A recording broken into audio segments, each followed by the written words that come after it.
القصة بتبدأ بتاكيرو كاميشيرو وهو بيجر نفسه على نفس الطريق لنفس الشغل اللي ملوش مستقبل يوم بعد يوم في حياته الرتيبة واللي من غير فرحة. الناس كانت دايما بتقوله إن الحفاظ على الروتين هو الطريق للسعادة، بس في قلبه جزء منه كان متشوق لحاجة مختلفة زي كل الناس. ليلة وهو بيتفرج على مشهد غريب بيرمش على التلفزيون بتاعه، فجأة بيلاقي نفسه اتنقل لمكان غير متوقع خالص، وبعدين راجل غامض بيظهر قدامه وبيقول إنه المشرف على المجموعة الشمسية كلها. كاميشيرو بيبص مندهش وبيسأل لو ده بيخليه نوع من الفضائيين. الشخصية بتهز راسها وبتقول إنه أقرب لإله، وبعدين بيوري كاميشيرو كوكب اسمه ميديوس. مهما يتجرب ميديوس ما بينجحش، وحضاراته بتظهر وتنهار بشكل متكرر. دورة الفشل فضلت وقت طويل قوي، والراجل قرر يعمل نهج جذري هيضرب الكوكب بنقطة مية واحدة بس، عشان حتى الكمية الصغيرة دي ممكن تعمل أمواج ضخمة بتقلب العالم.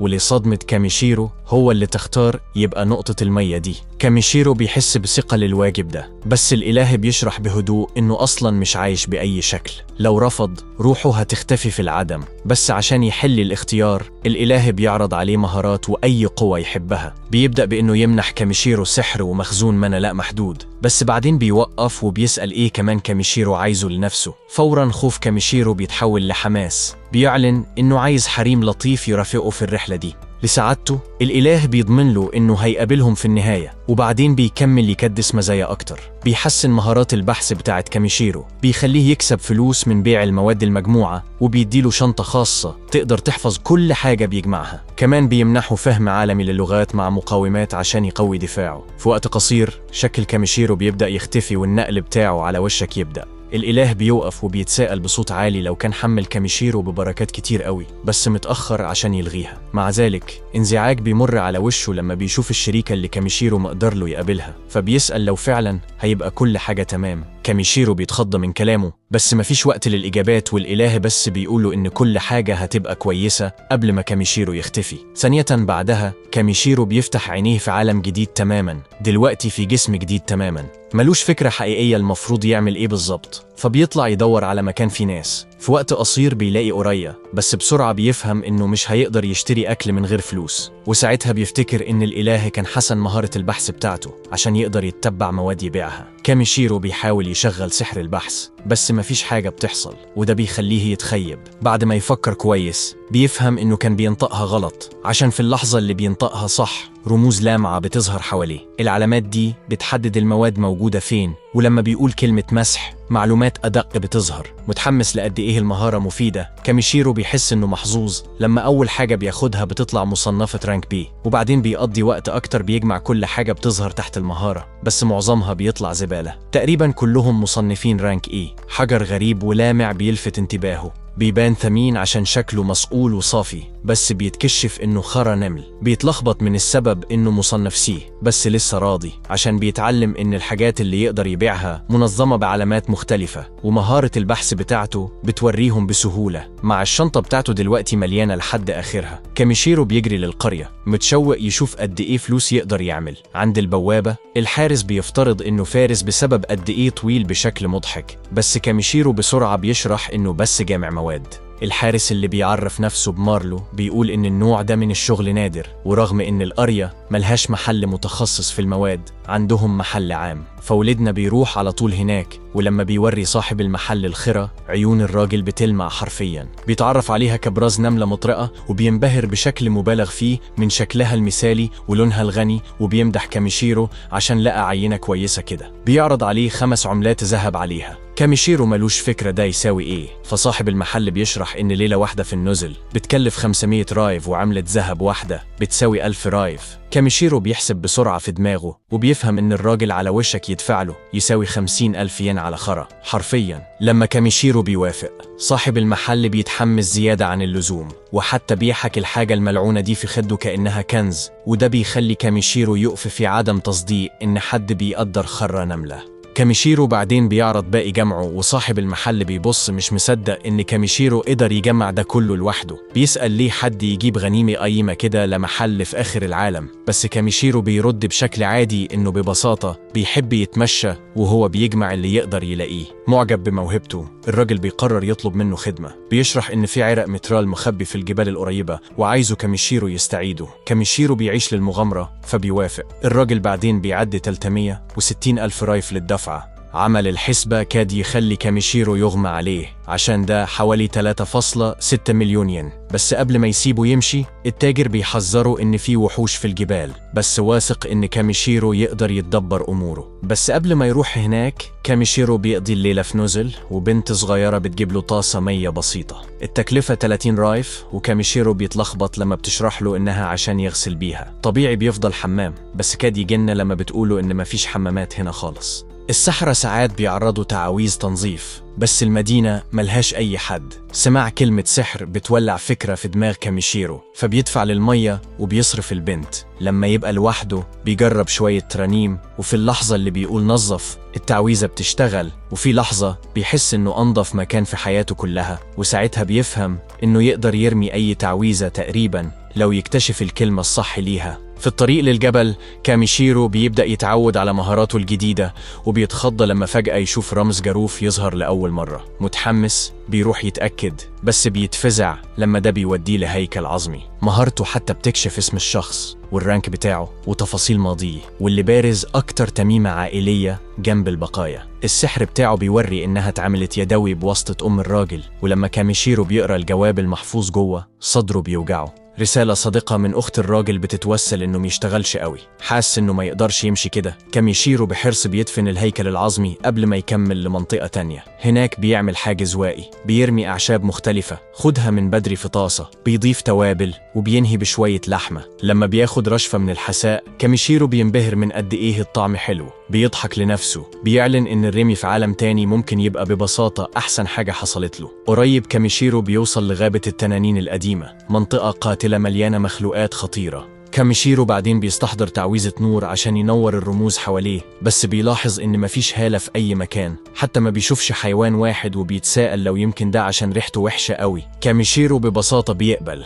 عشان ده معناه إن مفيش حاجة هتهاجمه، وبيتنهد مرتاح لما طرف الغابة يظهر قدامه. للأسف كمان ده صدف إنه نهاية الأرض تحته، وكاميشيرو بيطيح على طول من جرف. بجنون بيقول كل الكلمات السحرية اللي يقدر يفكر فيها، بس ولا واحدة بتعمل حاجة. عوام ما بيعملش حاجة، ارتفع مفيش فايدة. بس لما أخيرا بيصرخ طير، التعويذة بتشتغل. كاميشيرو بينزل بأمان تحت، وبيحتفل لما يشوف رموز خام بتلمع في كل مكان. فورا بيبدأ يجمع اللي يقدر، بس لسه ملقاش أي خام مترال. في النهاية بيشوف علامة باهتة في قاع حيطة الجبل، فكاميشيرو بيقول لهيب وبيرمي كرة نار عشان يفجرها. بتشتغل بشكل مثالي، بتكشف مترال أخيرا رغم إن بكميات قليلة. الكهف بعدين بيبدأ يترج وبيهدد إنه ينهار، بس كاميشيرو بعناد بيكمل لجوه أعمق. في النهاية بيكتشف غرفة فيها مية نائية لدرجة بتخليه مذهول، والمسح بيكشف إنها رانك دبل اس، وده بيخليها أسمن مورد شافه. والوصف بيقول إن المية بتحفظ الجوهر السحري لاتنين قديم،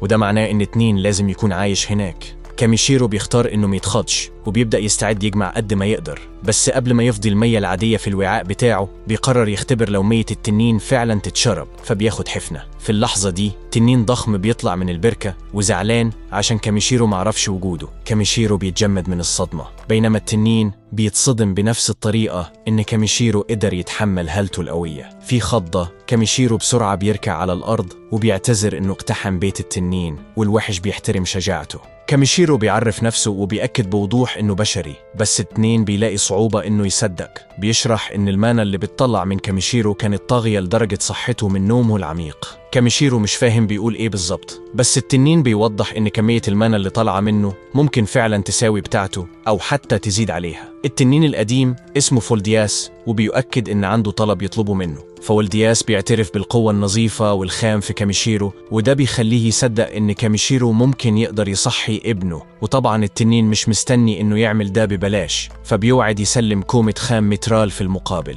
فولدياس بيقدم لولدنا البيضة اللي رافضة تتفقس، بس كاميشيرو ملوش فكرة المفروض يعمل ايه. ففولدياس بيقول له يوجه المانة بتاعته جواها بنفس الطريقة اللي عمل بيها النور بتاعه. كاميشيرو بعدين بيقول كلمة سخن عشان يسخنها، بس بيتخض لما قوة ضخمة بتنفجر حواليه. حاجة غلط واضح، بس فولدياس بينفجر ضحك. جسم كاميشيرو بيبدأ يتسحب جوه البيضة، وبيفكر في ازاي هو لسه جيل العالم ده وكان متأمل يشوف أكتر منه قبل ما يموت. لحظات بعدها كاميشيرو بينتهي في مكان غريب، وصوت بيناديه متهور. كاميشيرو بيتساءل لو دي الإله من قبل كده، بس بيفهم إنها شخص تاني. البنت دي بتقول إنها بتلعب بالكوكب ده لعشرات آلاف السنين، بس أخد كاميشيرو يوم واحد بس عشان يعمل موجة ضخمة، وهي مش مبسوطة من كده. كاميشيرو ملوش فكرة البنت دي بتتكلم عن إيه، بس البنت ببساطة بتطرده. كاميشيرو بيتلخبط لما يرجع للعالم، بس مرتاح لما يشوف إنه قدر يخلي البيضة تفقس. فولدياس بيطلب من كاميشيرو يدي اسم للمولود الجديد، بس كاميشيرو مش متأكد لو المفروض يعمل كده. فولدياس بيقول إن كله تمام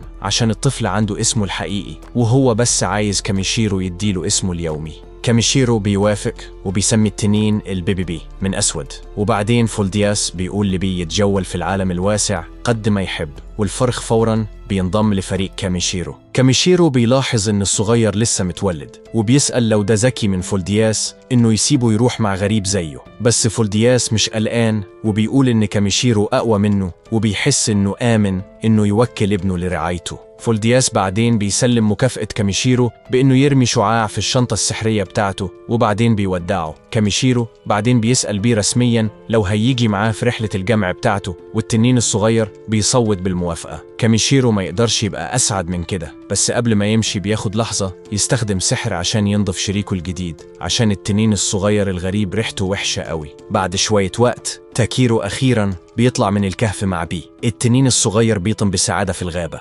وتاكيرو بسرعة بيفهم إن السفر في الليل ممكن ما يكونش أذكى فكرة عملها. جعان وتعبان بيقرر يخيم عشان يعدي الليل. بياخد أنينة 100 عنصرية سحرية. بيفتكر إزاي فولدياس وصل مخزونه بالبحيرة السحرية عشان يقدر دايما يخلي بيه مطعوم. بيشرب المية بسعادة بحتة، وفورا بيطلب أكتر. تاكيرو بيرضيه لحد ما يصر يشارك. بيعرض الكوباية التالية رجوع ليه، فبيجرب شوية. بعمل المخيم تاكيرو بيحط شوية أحجار سحرية وبيستحضر حاجز حواليهم. بيفتكر قد إيه الأحجار دي قيمة على الأقل لكل الناس التانيين، عشان هو يقدر ببساطة يخلقهم بالمانة بتاعته. بيتعامل معاهم كولاعات يمكن رميها، حتى بيستخدم واحدة كبوتاجاز مؤقت. بيبان مفاجئ. بيراقب أندر المعادن في العالم بتستخدم عشان يحضر العشاء. مع ذلك تاكيرو بيحضر نفس الوجبة من قبل كده، ستيك وحساء، بس بشكل ما أبدا ما بيزهقش. بيبص للحمة وريقه نازل، وتاكيرو بيتردد قلقان إن بيولوجيا التنين ممكن ما تتعاملش كويس مع اللحمة النية. بس فضول بي بيكسب، والتنين الصغير بيحرق بقى في أول قضمة بتنهيدة. تاكيرو بيبرد الأكل وبيطعم بيه بشكل صح. البيبي أخيراً بياكل بسلام، شبعان ومبسوط. بمراقبة بي بيتدحرج بيكسل. تاكيرو بيتساءل لو بيشتاق لأبوه. رد بيه حضن قوي، كل الإجابة اللي محتاجها. بالتأكد من إحصائياته من الفضول بيتصدم. البيبي ده قوي بشكل سخيف، قوة عنصرية، رانك عالي، كل حاجة. مع ذلك بيفتكر إنه قوي أو لأ، بس طفل. بيحذر بيه ما يعملش حاجة متهورة، بس هي نايمة خلاص في نص محاضرته. في الصبح التاني تاكيرو بيتسلق جبل عشان يوصل للغابة تاني. المكان يبان هادي في ضوء النهار، ولا حاجة زي الكابوس المتجمد اللي كان يبان قبل كده. بيلعب. تاكيرو بيستخدم مهارة البحث بتاعته عشان يجمع أعشاب، بس السلام ما بيكملش كتير. فجأة بيجري رجوع مرعوب. تعويذة البحث بتأكد وحوش كتيرة قريب. على ما يبان غسل الريحة الوحشة من الكهف كمان غسل ريحته الطاردة للوحوش. مع ذلك تاكيرو بيشوف فرصة للمسروقات، وبعدين صقر حجر ضخم بيصرخ وراه. منظر مخيف رغم إنه بالمقارنة بفولدياس عمليا حمامة. تاكيرو بيشوف أجنحته اللحمية وبيقرر إن المخلوق ده هيبقى الغدا. الطير بيهجم. تاكيرو بيحمي نفسه، بيطلق إبر تلج وطلقة، وكده بيكسب. بعدين ذئاب أفاعي بيظهروا. تاكيرو بيزود سرعته وبيتفادى. بعدين بيصلب جسمه وبيضرب راس الوحش. بعدين وحوش أكتر بيهاجموا وبيخليهم يفقدوا الوعي بسهولة. تاكيرو بينجح يكسبهم من غير صعوبة. بعد جمع الغنيمة بيحس وحوش أكتر جايين، مش عايز يضيع اليوم كله، بيدور على خطة هروب، وساعتها بيمسكه وبيحاول يطير بيهم. مش مصدق إنه هينجح لحد ما فعلا بيرفعه. معجب بيستخدم تعويذة تخفيف الوزن وفجأة بيطيروا بسرعة، بس بيسيبه بالغلط. تاكيرو بيصحى على الأرض مع يلحس وشه، فاهم إنهم بشكل ما هربوا تماما من الغابة. لسه مهزوز بس ممنون، بيشكر وبيحذره يهدي المرة الجاية. بيرد بحب، وبالصدفة بيضرب راسه في بطنه وهم راجعين ناحية القرية. بيلاحظ غصن غريب تاكيرو ماسكه، بيشرح إنه غصن إيجدراسيل، حاجة أسطورية رانك اس عنده من أول يوم رغم إنه نايم. بيطلع نفخة دخان سحرية صغيرة عليه، وفجأة الغصن بيصحى. تاكيرو بينبهر، دلوقتي يبان أكتر كساحر من جامع. قبل ما يقدر يختبره، زمجرة وطية بتردد بين الشجر. تاكيرو بيحذر يكون منتبه، بس بيجري على طول ناحية الصوت. تاكيرو بيجري وراه وبيلاقيه بيدور حوالين شجرة، تحتها في إلف شابة مغمى عليها وضعيفة.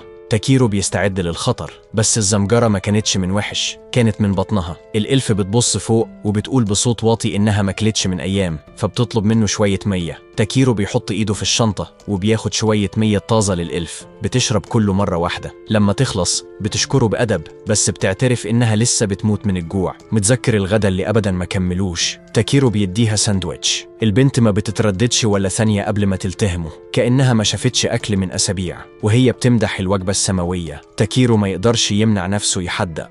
إلف بتتصرف بطريقة مش إلف خالص كده أول مرة. بيتنهد وبيفكرها إن حتى العيش البايت هيبقى طعمه إلهي لما تبقى بتموت من الجوع. البنت بتهز راسها، بتدعي إنها رجعت لها إرادة الحياة، وده بالنظر لأدائها على الأرجح حقيقي. فضولي عن إزاي قدرت توصل ليأس كده. تاكيرو بيقول إن القرية الأقرب مش بعيدة عن الغابة، وبعدين في نص الجملة بيشم ريحة حاجة مش لطيفة وجاية من الإلف. يبان متخيب، بيهمس إنه كان متأمل إن الإلف ريحتهم زي الورد أو أي حاجة شبه كده. الإلف فوراً بتتضايق وبحق، بعدين بتشكر على الأكل وبتجري غضبانة في الغابة. لما تروح، تاكيرو بيهز راسه وبيكمل جمع المواد في طريق البيت. بس في وقت قصير فولدياس بيحذره عن حاجة قدام، عربة بتدحرج على الطريق. تاكيرو بيلاحظ المخلوق الأنيق اللي بيشدها، حصان يونيكورن رانك إيه، منظر نادر. السواق راجل ودود اسمه بورون، بيبطئ وبيصرخ، بيسأل إيه اللي تاكيرو بيعمله في الغابة لوحده. تاكيرو بيشرح إنه رايح لقرية تورمي. بورون يبان مفاجئ إنه ماشي كل الطريق ده، بينما مراته وعياله بيتلصصوا بفضول من جوه العربة. وبعدين بورون بيبص على العصا بتاعة تاكيرو وبيسأل لو هو ساحر. تاكيرو بيضحك على ده وبيقول إنه بس جامع. ده بيجذب انتباه بورون، على ما يبان الجامعين نادرين ومحترمين. لما بورون بيكتشف إنهم رايحين في نفس الاتجاه، بيعرض على تاكيرو توصيله. الشاب بيتردد، بيقول إنه كبير قوي عشان يدخل براحة في العربة. عيال بورون بيلاقوا ده مضحك وبيبدأوا يضحكوا، بس بورون بيصر إنه يروح بأي شكل. بتردد. تاكيرو بيطلع في الجزء الخلفي، وهم بيسافروا ما يقدرش يمنع نفسه يتساءل ليه العيال في العالم ده يبانوا يحبوه قوي كده. بورون بيمزح عن حجمه تاني، وتاكيرو بيعتذر إنه بياخد مساحة، بس الراجل بيتجاهل، بيقول إن من الصح يساعد مسافر زميل. تاكيرو بيتفاجئ من قد إيه العيلة لطيفة وواثقة، خصوصاً مع عيال صغيرين كده في طريق خطر كده. ابن بورون كين بيشرح إن لو تاكيرو كان خطير، التميمة السحرية بتاعته كانت حذرتهم. تاكيرو بيلاحظ الجرس الصغير المعلق في العربة متغذي بحجر سحري لامع، بيسجل في دماغه إنه على الأرجح يقدر يعمل واحد لنفسه. أخيراً متذكر أدبه، بيعرف نفسه بشكل صح. ومرات بورون إليزا بترد على الإشارة بابتسامة. بمجرد ما الأمور تهدى، بيبدأ يتحرك جوه شنطة تاكيرو. العيال فوراً بيلاحظوا الصوت وبيبدأوا يسألوا أسئلة. تاكيرو بيحاول يخبي، بس بورون بيطمنه إن كله تمام. فالمغامرين بيخلوا وحوش أليفة طول الوقت، فبيسيب بيطلع. عيون العيال بتنور وبيطلع طاير، وبيتجمعوا حوالين التنين الصغير في إعجاب. بورون وإليزا يبانوا منبهرين بنفس الطريقة إن تاكيرو قدر يروض واحد. بتفكير سريع، تاكيرو بيقول إنه بس تنين أسود ولا حاجة مميزة. حد بيسأل لو هو فارس تنين،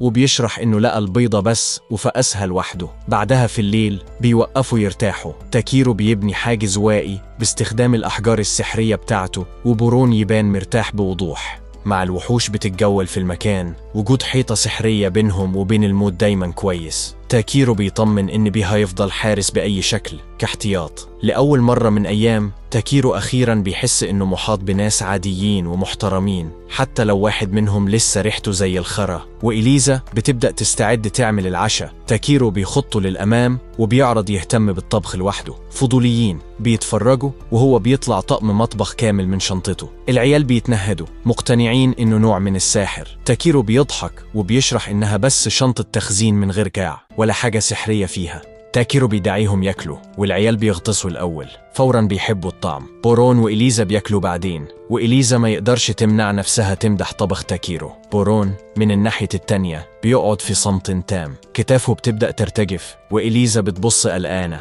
بتسأل لو هو كويس. وبعدين بورون بيبص فوق والدموع نازلة على وشه وبيصرخ إن ده أكل حقيقي مش الحصص الجافة ومن غير طعم اللي فضل يمضغها لأسابيع. تاكيرو بينفجر ضحك على رده الدرامي، بس بورون بيصر إن تاكيرو لازم يكون استخدم نوع من السحر الغذائي السري عشان يخليه طعمه حلو كده. العيال بيضحكوا على مهازل أبوهم والمخيم بيمتلي بالضحك لحد ما أطباق الكل تنضف. لما العشاء يخلص بورون بياخد جيتار مهترئ وبيبدأ يعزف. إليزا بتنضم بصوت ناعم ولحن بيردد في الليل الهادي. تاكيرو بيقعد قريب بيلعب مع العيال وبيشارك دفء اللحظة. بسيط بس حقيقي، حاجة ما كانش حسها من زمان. والموسيقى بتعزف. تاكيرو بيفكر في حياته الوحيدة على الأرض، ودلوقتي قاعد هناك محاط بالضحك. نور النار واتنين بيبي بيشخر بهدوء جنبه. بيفهم قد إيه ممتن للعالم الجديد والغريب ده. لما الليل يخلص بيحط بيه في كيس النوم الصغير بتاعه. التنين بيشخر قبل حتى ما يخلص. تاكيرو بيرقد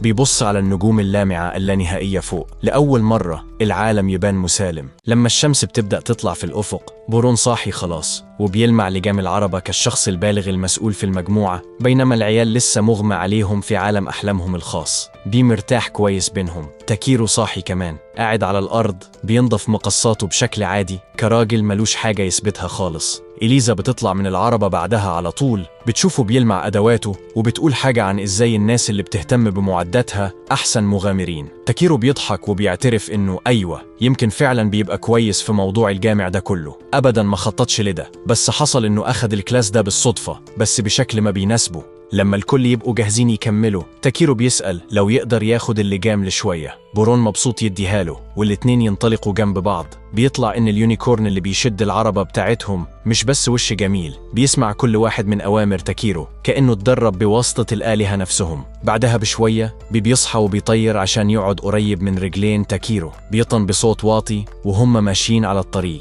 بعد ساعات هادية بيشوفوا قرية تورمي من بعيد. لما أخيرا يوصلوا للبوابة تاكيرو بينزل من العربة، بينما بورون وعيلته بيشكروه على الصحبة قبل ما يكملوا طريقهم. حارس البوابة بيعرف بورون فوراً، بيسلم عليه بعبارة يبان إنها طالعة من شعر، حاجة عن إزاي بورون دايماً بيجيب الربيع معاه. ده بيجذب انتباه تاكيرو. الحارس بيشرح إن بورون نساج بيتبع المواسم الأكثر دفء، فوصوله معناه إن الربيع وكل راحته جايين ورا. كمان بيذكر إن المنطقة مؤخراً فيها نقص في الصيد، وده بيخلي تاكيرو يفهم قد إيه بورون قدر كل الأكل اللي شاركه. تاكيرو بيشكر الآلهة بصمت عشان بركته بمهارة الجمع بسهولة كده، مش محتاج يقلق على أكل أو فلوس، رفاهية بدأ يقدرها. بعدها تاكيرو بيزور صاحب المحل اللي اداله آخر مهمة، وبفخر بيعرض كل الحاجات المجموعة بتاعته. الراجل بيفحص كل حاجة بعناية، بس حجر معين بيجذب انتباهه. بيسأل تاكيرو لقاه فين، وبعدين بيفجر القنبلة. مش بس مترال عادي، ده مترال سحري. حسب صاحب المحل النوع ده من الخام أسطوري، بيحفظ منى كافية تستبدل كل الأحجار السحرية في المملكة. تاكيرو بيتصدم بشكل مفهوم، بس بيحافظ على مهارته السرية لنفسه. بيقول بس إنه لقاها بالصدفة. صاحب المحل مش مصدق ده ولا ثانية، بس بيسيبها تعدي. بيقول لتاكيرو إنه بيضيع إمكانياته في القرية الصغيرة دي. بيقترح يروح لمدينة أكبر اسمها بيلكايميم، حيث يقدر يلاقي مشترين مناسبين ويمكن حتى ينضم لجلدة عشان يتعلم تقنيات أكثر تقدما. الليلة دي تاكيرو بيعمل بحثه وبيفهم إن كونه مغامر ممكن فعلا يبقى اختيار مهني كويس. مع ذلك مفيش استعجال دلوقتي، بيقرر يرتاح في تورمي شوية أكتر. أيام بتعدي وبيقرر يشارك لحمة الوحش اللي قتله قبل كده مع القرية كلها. بالنظر للنقص الأخير في الأكل الكل منفعل، على الأرجح متجاهلين بعض معايير سلامة الغذاء بس مبسوطين. في وقت قصير، وقت إنه يسيب الست اللطيفة اللي كانت بتهتم بيه، بتسلمه باكيت توابل ووجبات بيتية للرحلة، بتقوله يرجع لو حس بالحنين للبيت. تاكيرو بيوعد إنه هيرجع وبيرجع لأوضته، بينيم بيه وبيرقد، بس مش قادر يبعد فكرة قد إيه الكل كانوا لطفاف. بيحس إنه مديون ليهم بحاجة، فبيقوم بيبص على الفانوس بتاعه وحجر المترال السحري، وبتيجيله فكرة. في الصبح التاني القرية كلها بتجتمع عشان تودعه.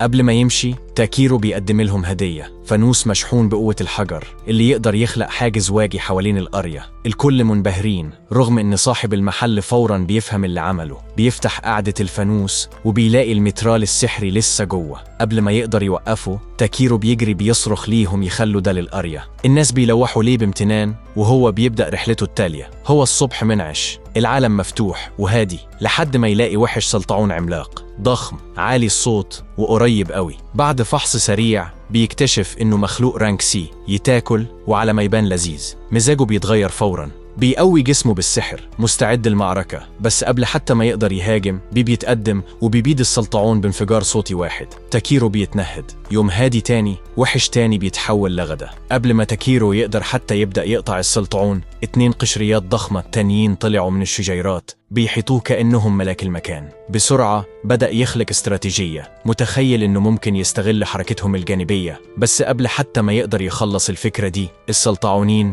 اتلفتوا وتقدموا مباشرة ضده وداعا للخطة. بس لحسن الحظ بي مش عديم الفايدة في أزمة. التنين الصغير بيمسك تاكيرو من الياقة وبيرفعه بعيد عن الخطر في الوقت المناسب بالظبط عشان السلطعونين يصطدموا في بعض زي مقاتلين سومو مصنوعين من درع. للأسف السلطعون الأول اللي بيفجروا قبل كده لسه مش مهزوم، بشكل ما واقف تاني. بس المرة دي تاكيرو مستعد. بيمسك عصاه، بيوجه شوية سحر وبيرجح بكل اللي عنده. بيبعت السلطعون يطير بضربة مثالية. الليلة دي النصر طعمه مأكولات بحرية.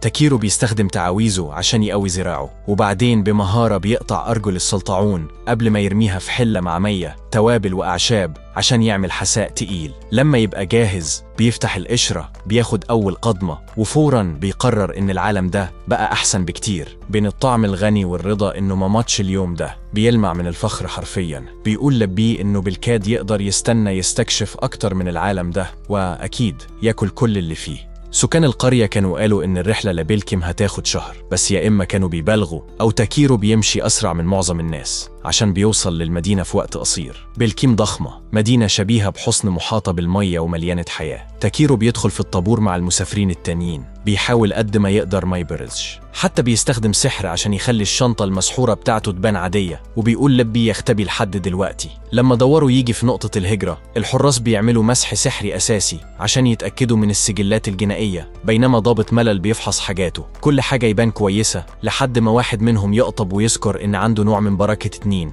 تاكيرو بيتردد، وبعدين بيقرر إن أسهل يعترف وبيوريهم بيه. طبيعي الكل فوراً بيتلهوا بقد إيه التنين الصغير كيوت، بس الضابط لسه بيصر إنه يحط علامة عليه لأسباب أمنية. على ما يبان ما بيسمحوش بأسلحة طايرة مش مسجلة. تاكيرو بيطيع، بيثبت سوار صغير في ديلبي، وبكده دخولهم كامل. بمجرد ما يدخلوا تاكيرو ما يقدرش يمنع نفسه يندهش. المدينة عايشة، تجار بيصرخوا على بعض، محاربين بيستعرضوا معداتهم الجديدة، سحرة بيجروا بين الجلدات. وسط كل الضوضة عينيه بتتثبت على مبنى كبير بشعار مألوف: دي جلدة المغامرين. بيروح على طول هناك. جوه المكان مزدحم بس دافي، مليان مقاتلين، تجار وخادمات بيجروا. قبل حتى ما يقدر يبص حواليه، موظفة استقبال مرحة بودان أرنب اسمها أريا بتسلم عليه وبتسأل لو موجود عشان يسجل. تاكيرو بيهز راسه، بيتبعها للمكتب وهي بتكتب معلوماته. لما بتسأل لو عنده أي خبرة قتال، بيعترف إنه قاتل شوية حاجات: طير غريب، شوية ذئاب أفاعي، وسلاطع عملاقة. أريا بترمش، واضح مش مصدقة، وبتسأل لو عنده دليل.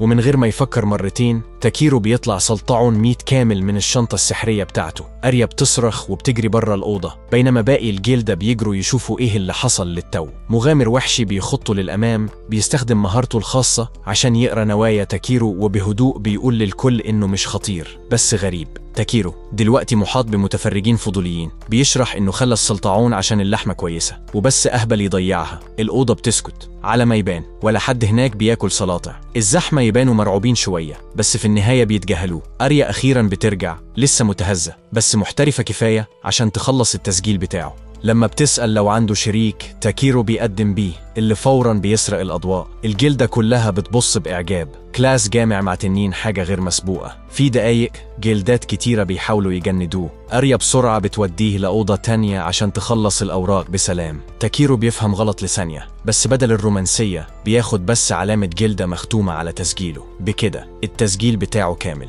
أريا بتسلمه صور نحاس بيحدده كمغامر رانك اف، نقطة البداية للكل. تاكيرو مش مهتم، وبكده فصله التالي بيبدأ.